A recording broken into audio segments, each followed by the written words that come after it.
Bonjour à tous, c'est dimanche, le jour du Seigneur, et je me retrouve en face d'une église vide, mais en vous sentant présent à travers cet enregistrement que nous pouvons faire de la parole de Dieu.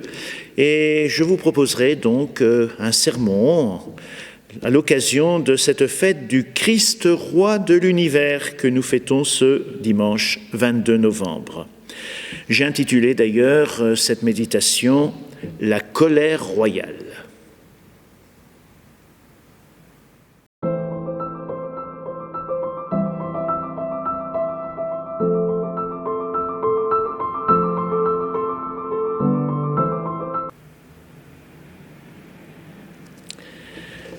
Le Seigneur soit avec vous.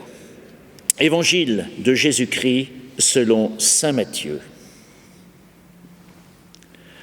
En ce temps-là, Jésus disait à ses disciples, « Quand le Fils de l'homme viendra dans sa gloire, et tous les anges avec lui, alors il siégera sur son trône de gloire. Toutes les nations seront rassemblées devant lui. Il séparera les hommes les uns des autres, comme le berger sépare les brebis des boucs. Il placera les brebis à sa droite et les boucs à sa gauche.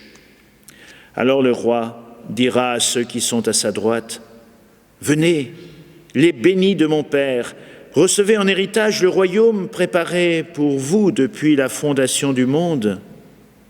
Car j'avais faim et vous m'avez donné à manger, j'avais soif et vous m'avez donné à boire.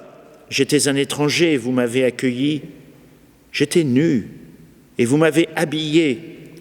J'étais malade et vous m'avez visité. J'étais en prison et vous êtes venus jusqu'à moi. » Alors les justes lui répondront, « Seigneur, quand est-ce que nous t'avons vu? Tu avais donc faim et nous t'avons nourri. Tu avais soif et nous t'avons donné à boire. Tu étais un étranger et nous t'avons accueilli. Tu étais nu, nous t'avons habillé. Tu étais malade ou en prison. Quand sommes-nous venus jusqu'à toi? » Et le roi répondra, « Amen. Je vous le dis, chaque fois que vous l'avez fait à l'un de ces plus petits de mes frères, c'est à moi que vous l'avez fait. »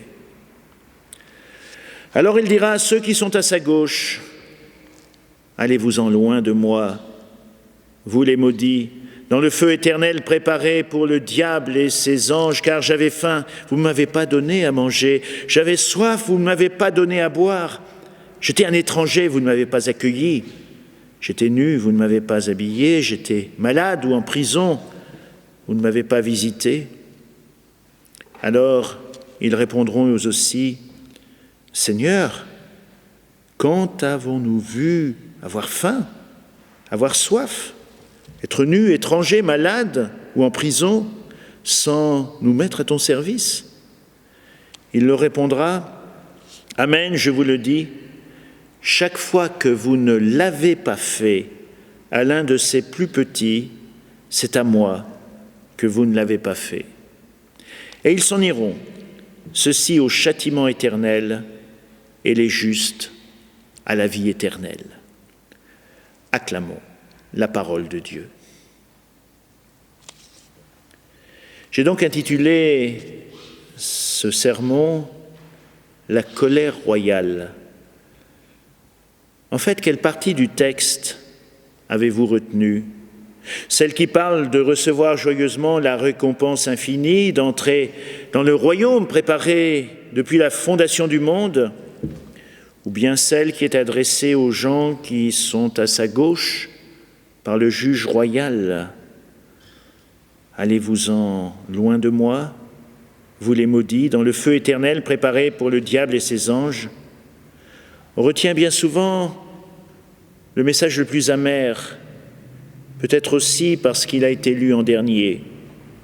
Voyez-vous, c'est un peu comme avec les boîtes de chocolat qu'on offre à Noël. Un assortiment très varié vous pousse à goûter un premier puis un deuxième de ces délicieux chocolats, ceux qui semblent avoir votre préférence, et puis après ça, il y a ce qui reste.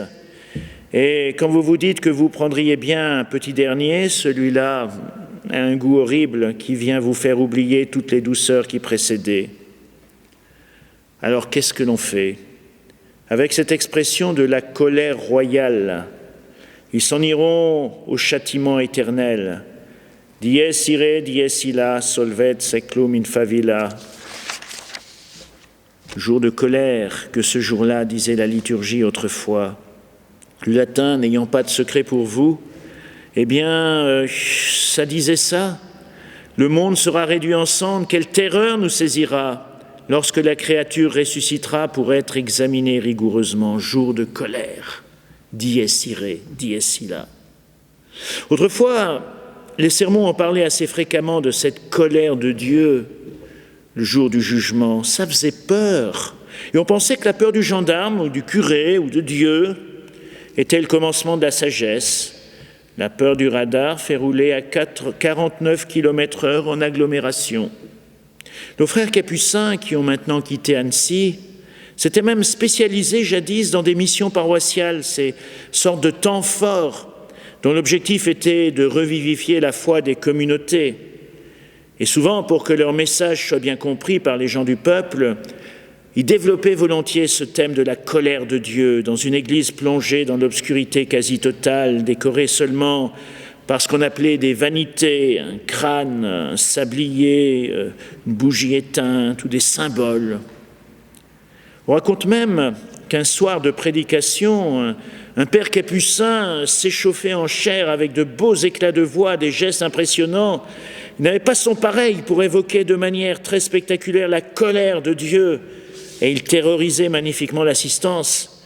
Vous savez que les capucins portent autour de la taille un grand cordon, et à force de gesticuler, le cordon a fini par passer par-dessus le rebord du pupitre. Et il paraît qu'à ce moment-là, on a entendu une petite voix d'enfant affolée qui criait « Maman, sauvons-nous, je crois qu'il s'est détaché ». De manière plus contemporaine, si ce thème est moins fréquent, on raconte aussi cette histoire d'une dame qui approche le prêtre en lui disant « Mon père, il faut absolument que je vous dise que votre sermon m'a bouleversé. Oui, votre sermon m'a converti. » Le prêtre est plutôt flatté. Un sermon qui convertit une personne, c'est plutôt rare dans la profession. Il écoute en souriant, puis demande « Chère madame, puis-je savoir l'argument, la phrase ou la citation qui vous a vraiment touché? Ça serait éclairant pour moi. » Et la dame apparaît un peu gênée. « J'ose pas trop vous le dire, mon père. »« Si, dites, chère madame. Bien, vous savez, je vous écoutais pas vraiment très attentivement. Et à vrai dire, mais au milieu de votre sermon, vous vous êtes arrêté un instant et puis vous vous êtes mouché devant le micro. Et alors, eh bien, ça a tellement amplifié que j'ai cru entendre les trompettes du jugement dernier. Alors je me suis dit, il faut que je me convertisse. » Bon, plaisanterie mise à part, l'évocation de la colère de Dieu était censée provoquer des conversions, mais peut-être était-ce une vision très restrictive de cette expression « colère de Dieu ». Car la colère de Dieu ne ressemble en rien à la colère d'un professeur excédé par sa classe qui fait pleuvoir sur les têtes blondes ou brunes sanctions et punitions. Ce genre de colère s'appelle en termes techniques l'affectus. C'est une grande émotion colérique, peu contrôlée souvent. Mais l'Évangile n'est pas un western dans lequel les méchants sont toujours châtiés par la juste colère du gentil. Jésus ne nous a guère habitués à voir d'un côté les purs et de l'autre les mauvais. Lui, Jésus, il avait même une petite manie qui énervait les bien-pensants, celle d'aller plus souvent du côté des gens de mauvaise vie que du côté des gens de bonne vie. Il n'hésitait pas à dialoguer avec un centurion romain de l'armée d'occupation, avec des publicains fichés par la commission du Grand Jérusalem pour la transparence des affaires, sans compter les personnes que l'on croyait punies par Dieu, comme les aveugles ou les lépreux. Le cœur de l'homme, répétait-il toujours, n'est pas comme cela, tout bon ou tout mauvais. Il y a toujours du bon en lui.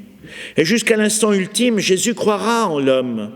Il croira même en la brute qui lui transperçait les poignets avec des clous de charpentier en lui exprimant une parole de pardon. Il n'est pas mort en maudissant, mais en priant, en pardonnant à ses propres bourreaux.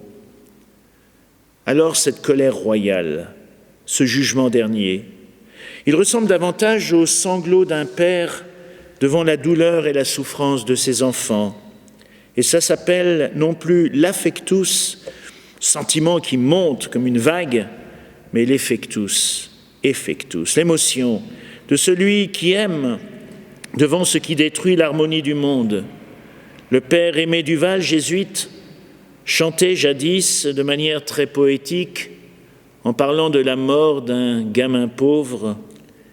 Il n'a pas eu bonne gens, tout son compte d'amour, tout son compte de vie, le petit gamin du voisin qu'on enterre ce matin.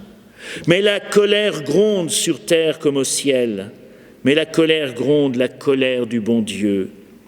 La colère de Dieu, elle a alors le goût d'une infinie compassion qui se veut contagieuse pour notre humanité, une compassion qui nous permet de dessiner même la carte d'identité de Dieu et d'imaginer le moyen de rencontrer le Christ au jour le jour, pas seulement dans la liturgie, car curieusement, ce qui justifie l'humain n'est pas sa pratique religieuse, mais ses œuvres de miséricorde.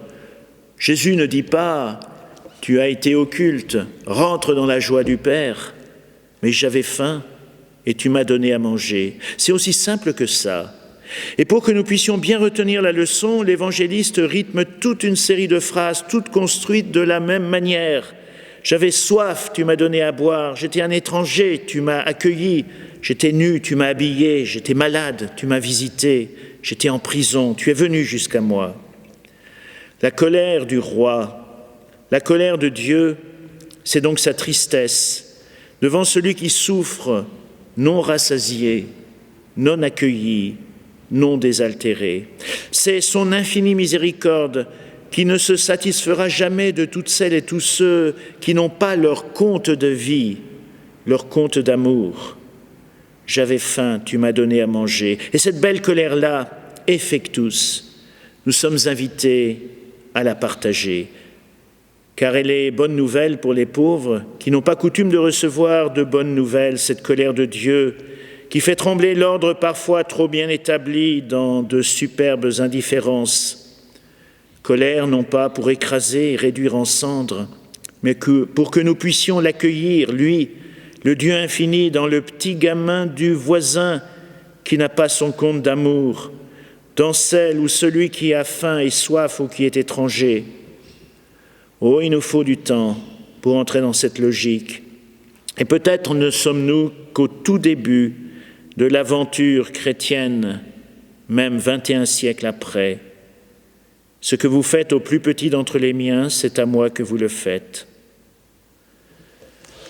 Je termine, comme j'ai l'habitude de le faire, par une petite histoire. On célébrait il y a fort longtemps une noce, mais c'était la fête. C'était une région viticole et le cépage était toujours un peu identique, les productions des uns et des autres assez semblables, mais la vie était difficile et on se disait quand même que la joie partagée, ça donne du bonheur partagé. Il fallait que la fête soit pour tout le monde. Alors, pourquoi empêcher que la joie soit contagieuse à l'occasion d'une noce ? Il y avait déjà des épidémies, des épreuves. Alors, on décida que chaque invité apporterait une bouteille de vin de sa production. Logiquement, avec des cépages assez semblables, les choses devaient s'harmoniser. Donc, à l'entrée, se trouvait un grand tonneau et chacun y viderait sa bouteille. Ainsi, chacun boirait du don de chacun et ce serait de la joie. Quand la fête fut ouverte, les serviteurs se rendirent près du grand tonneau, y puisèrent de grandes cruches et l'étonnement fut grand, quand on servit, de remarquer que c'était de l'eau, exactement le contraire du miracle de Cana. Alors ils comprirent ce que chacun avait pensé. Chacun était venu en fait avec une bouteille d'eau, en se disant « j'économise comme ça ma production, si on rajoute une bouteille d'eau à tout le vin que les autres vont apporter, ça ne se remarquera pas et je profiterai de ce que les autres ont offert. » Ce fut une fête bien insipide, dit l'histoire. Quand à la lune montante, les joueurs de flûte se turent, chacun s'en retourna chez lui en silence, sachant que la fête n'avait jamais débuté. Alors, bien c'est cela, Dans la simplicité de notre quotidien, il y a sûrement ces appels autour de nous, cette manière de rencontrer le Christ autrement que dans cette église où nous ne pouvons pas nous réunir aujourd'hui, mais dans celle et celui qui a besoin de moi, qui croise mon chemin d'humanité.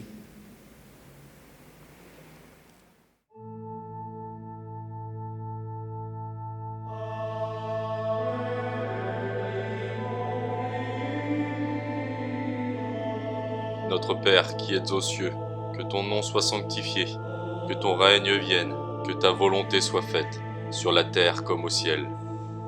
Donne-nous aujourd'hui notre pain de ce jour. Pardonne-nous nos offenses, comme nous pardonnons aussi à ceux qui nous ont offensés. Ne nous laisse pas entrer en tentation, mais délivre-nous du mal. Car c'est à toi qu'appartiennent le règne, la puissance et la gloire, pour les siècles et des siècles. Amen.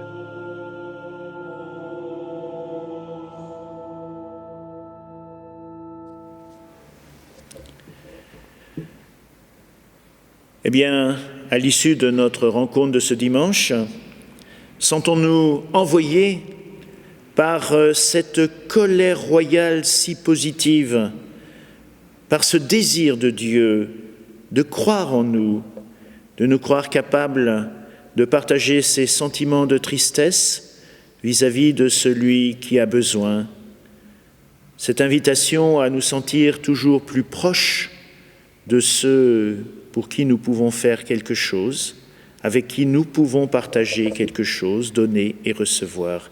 Que la bénédiction du Seigneur qui nous envoie vous atteigne là où vous êtes, chacune et chacun d'entre vous, au nom du Père et du Fils et du Saint-Esprit. Amen. Allons dans la paix du Christ. Que vive mon âme à te louer, tu as posé